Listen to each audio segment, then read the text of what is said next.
နေ့ကကျွန်တော်လုပ်ထားတဲ့တချင်းမစင်လာဆွဲတာပါထိလိုက်ခဲ့လိုက်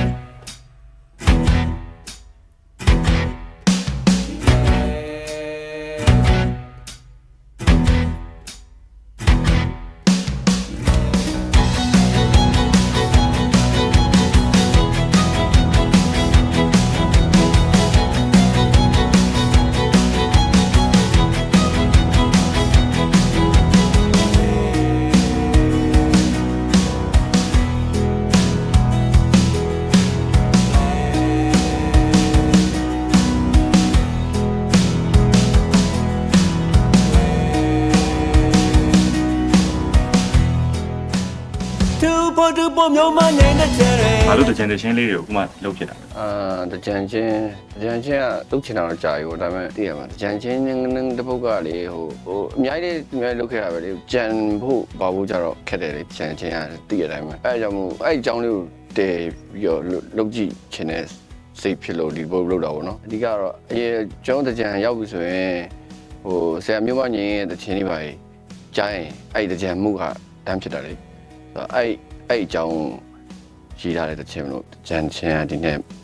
လုပ်ဖြစ်တာပါအကိုကြီးဒီမှာဆိုလို့ရှိရင်တိုက်တယ်ကိုဘာလို့မျိုးမငင်းလို့ပေးဖြစ်သွားတာလဲ တိုက်တယ်မျိုးမငင်းလို့ပေးဖြစ်တာတော့အဓိကတော့ဆရာမျိုးမငင်းကိုလည်းဂုဏ်ပြုချင်တဲ့သဘောပါသူကကျွန်တော်ကြာဦးလောက်ကဒီ music industry မှာသူကအ